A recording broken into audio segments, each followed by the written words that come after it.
Meu nome é Daniela e sejam todos muito bem-vindos a mais um vídeo do meu canal. E hoje nós vamos falar dos assistidos de junho e julho, porque eu não fiz esse vídeo em junho, porque eu não tinha assistido tanta coisa assim, ia ficar muito curtinho. Então deixei pra juntar e a gente vai conversar hoje sobre tudo que eu assisti nesses 2 meses, sejam séries ou filmes. E pra começar, vamos falar das séries que eu assisti. E eu comecei, gente, que eu assisti O Mentalista. Sim, eu passei junho assistindo O Mentalista. E quando eu falo que eu assisti, eu falo que eu assisti as 7 temporadas, com seus 151 episódios.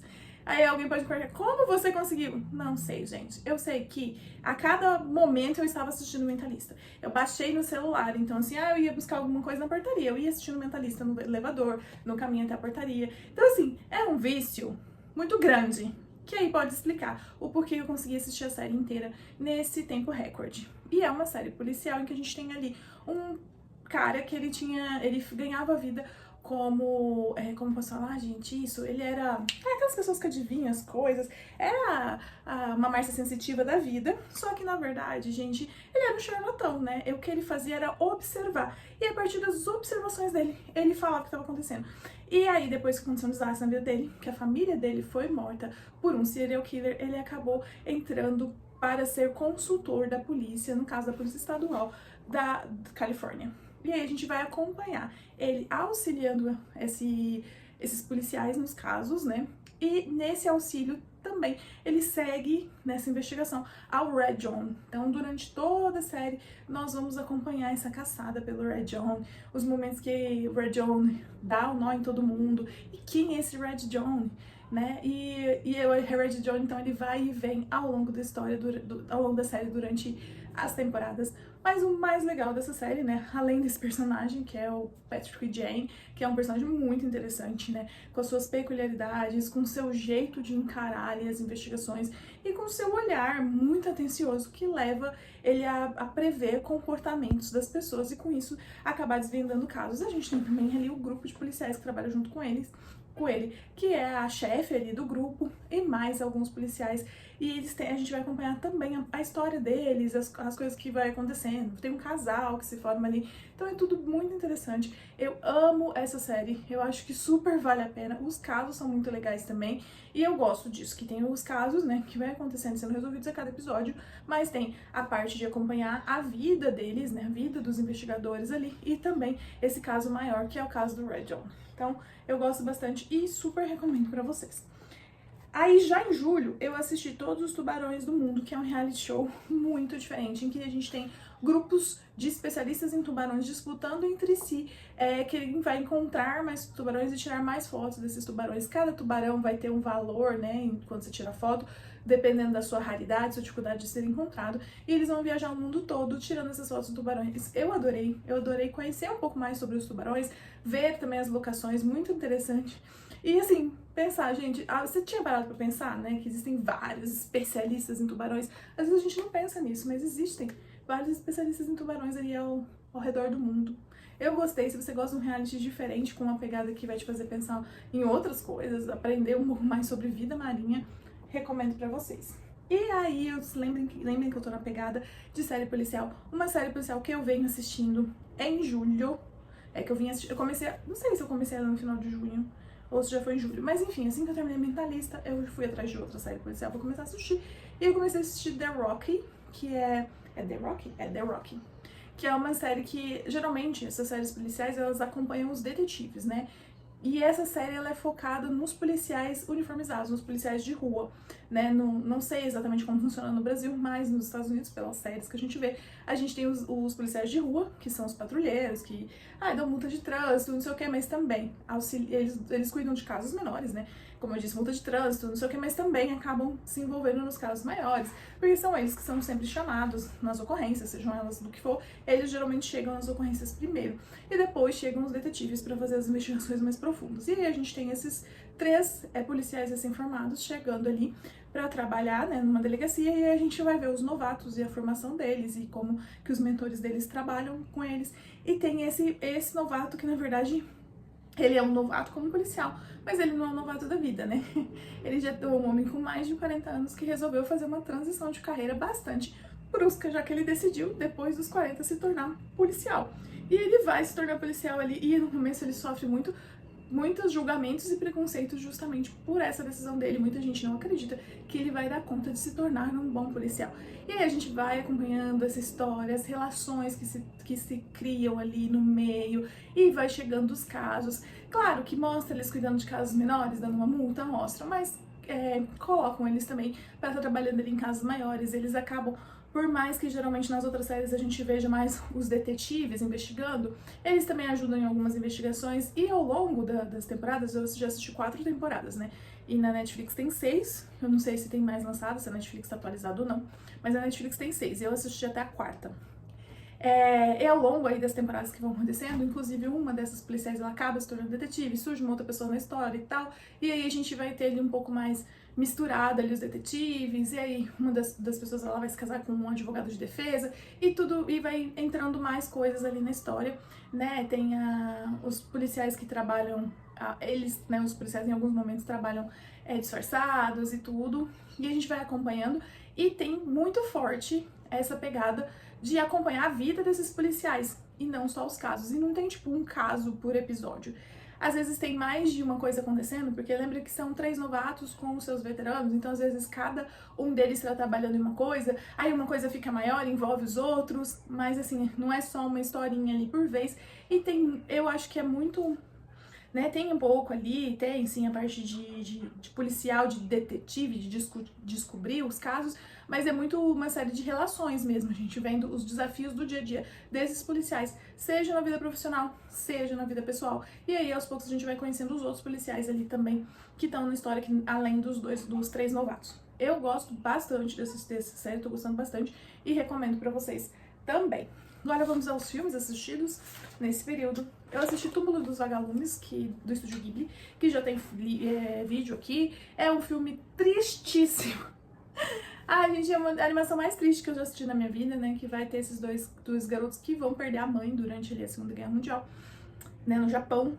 E ali eles vão ter que aprender a se virar, né, sozinhos, e como que eles vão levar a vida. Então é um irmão mais velho, que ainda é uma criança também, né, ele é ali um pré-adolescente cuidando da sua irmãzinha pequena, que também não entende muito a situação. Tem às vezes alguns momentos ali que o irmão tenta trazer um alívio pra situação, que lembra até um pouco A Vida é Bela, né. É um filme muito bonito, mas é um filme triste, é um filme pesado, principalmente porque a gente consegue ver claramente os efeitos ali da guerra, né, como desumaniza as pessoas, né, que até mesmo os familiares deles não se importam com eles, né, e ninguém se importa com 2 crianças sofrendo ali dentro daquela situação, todo mundo só tá preocupado com a sua própria vida e o seu próprio sofrimento, e é, assim, triste pensar que esse tipo de coisa acontece em qualquer lugar que tá tendo guerras. Então hoje tem guerras, hoje tem crianças sofrendo por decisões que elas não tiveram nada a ver, que foram tomadas por adultos que às vezes não vão estar nem ali.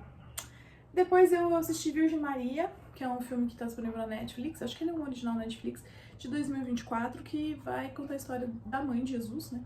E vai contar a história que é contada ali vai ser mais prévia, né, do que acontece antes que é focado, por exemplo, no que a gente conhece da história dela, que é quando ela concebe e vai dar a luz a Jesus. Ali a gente vai mostrar um pouquinho antes da concepção de Maria, aí dela enquanto criança, a sua vida no templo, quando ela é deixada no templo, como ela conhece José e tudo mais. E tem algumas escolhas, né, essa história, ela é baseada num evangelho apócrifo, que é o evangelho de Santiago.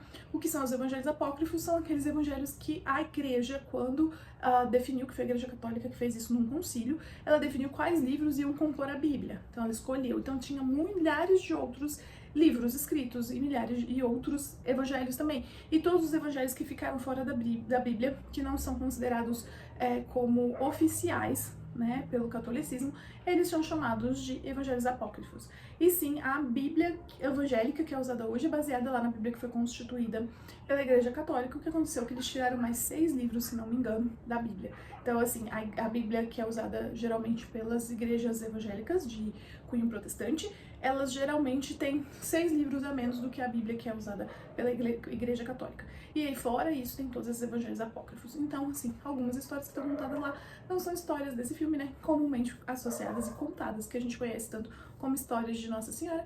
Eu achei um filme bem legal, bem produzido.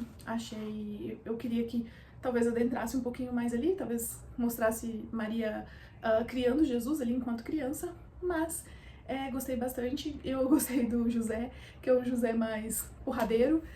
Também é uma coisa que é diferente da história que a gente conhece. José é sempre contado como muito mais velho que Maria.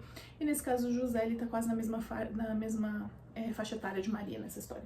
Mas eu acho legal, se você é católico, né, vá com esse olhar mais assim, que você não tá indo ali pra ter informações, e sim pra ver uma ficção, alguma coisa assim. Você vai gostar, se você for com esse olhar, né. Se você for com esse olhar aí de criticar, então acho que nem vai. Depois eu assisti Desastre Total, Cruzeiro do Cocô, que também já tem vídeo. E nesse aqui a gente tem a história de um cruzeiro, gente, que deu muito errado, né? Aconteceu lá um acidente, eles acabaram ficando sem energia elétrica e eles ficaram no meio do mar, tendo que sobreviver a esse mundo aí sem energia até eles conseguirem ser resgatados, né? Porque sem energia elétrica não havia propulsão para o navio navegar com autonomia e ele precisou ser empurrado. E aí isso fez com que esse cruzeiro, que duraria ali 4 dias, se não me engano, tivesse 8 dias de duração, em situações mais insalubres. Eu tenho um vídeo sobre isso, recomendo que vocês assistam, que tá bom, quiser saber mais detalhadamente. Depois eu assisti Meu Nome é Ninguém, que é um filme super antigo, de 1973. É um Westeros espaguete que eles falam. Meu pai é muito fã de Westeros, né, de Bang Bang, como ele diz.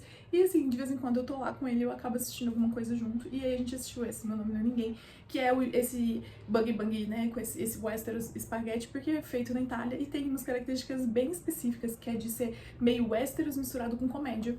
E nesse a gente tem esse Ninguém, que é um personagem aí que ele não é... Ele fala que ele não é ninguém, né? Que ele não é conhecido e tudo mais, é meio que um vagabundo ali. E ele é muito fã de um cowboy famoso, né? Que já tá mais velho, e esse cowboy ele quer se aposentar e ir embora pra Europa e não ficar mais metido nessas coisas de tiroteio, não sei o quê. Só que ninguém está determinado a dar um final pra esse grande ídolo dele, digno de ficar pra história e tudo mais. E a gente vai acompanhar essa história dos dois, né? O Ninguém meio que levando a confusão até o seu ídolo. O Ninguém, o personagem, o ator que faz o Ninguém é engraçado, assim. Então, se você não tá muito acostumado com esse tipo de filme, ele é muito exagerado, tá, gente? Não tem uma coreografia exagerada, os tiros exagerados, já é característico. E eu gosto também, de vez em quando, de assistir, acho divertido. Depois eu assisti Abercrombie & Fitch, Ascensão e Queda. Abercrombie & Fitch é uma loja de roupas norte-americana e nesse documentário a gente vai acompanhar ali o que aconteceu nessa loja ali nos anos 2000, quando ela sofreu uma reformulação. Ela era uma loja ali mais especializada em roupas masculinas esportivas e ela quer se transformar ali na loja do desejo dos jovens americanos. Mas o detalhe é quem ela classifica como o jovem americano ideal, que vai ser o garoto propaganda dela, que vai trabalhar na loja dela, como essa loja se torna uma fonte de todos os tipos de preconceitos, né? Definindo como o americano, o jovem americano ideal, o jovem americano bonito, magro e branco. E aí como que isso aos poucos vai se deteriorando. E o mais triste de tudo, na minha opinião, é que a gente sabe que isso pra mim é o suco, né, o supra-sumo dos anos 2000 e como que a gente tá meio que retornando a algumas práticas dos anos 2000, que a gente levou tanto tempo pra entender que eram erradas. E por último, eu também assisti mais um documentário, esse tá disponível na Netflix, que é chamado Educação Americana, Fraude e Privilégio. É um documentário de 2021 que vai contar um grande esquema que era usado para pessoas não tão preparadas ou capacitadas entrarem nas melhores universidades norte-americanas. Tudo isso por um pagamentinho extra. E aí eu assistindo isso, eu gosto porque eu acho que é um tapa na cara do vira-latismo do brasileiro. Eu acho que a gente pode ser bastante crítico do vestibular, né? De como funciona e tudo mais. Mas, assim, pode ter fraude? Pode, né? Nada eu acho que é impossível de ter fraude. Mas, assim, gente, o sistema americano, com seus meandros e suas 1000 coisas a serem avaliadas, gente, é um prato cheio pra fraude. É um prato cheio pra fraude. Tanto que esse cara fraudou esse sistema americano durante muito tempo até ser pego. Então, assim, eu achei bem interessante também. Fica aqui a minha recomendação pra vocês. Então, gente, foi tudo isso que eu assisti, né, nesses últimos 2 meses.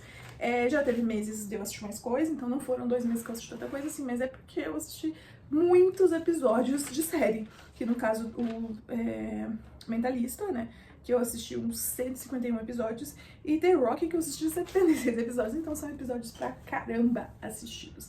E vocês assistiram o quê? Já assistiram alguma coisa dessas que eu recomendei aqui pra vocês? Me recomendam outras coisas pra assistir que vocês acham que vocês vão gostar? Deixa aí nos comentários. E não esqueça também de se inscrever aqui no canal e me seguir nas redes sociais, porque lá tem conteúdo diariamente.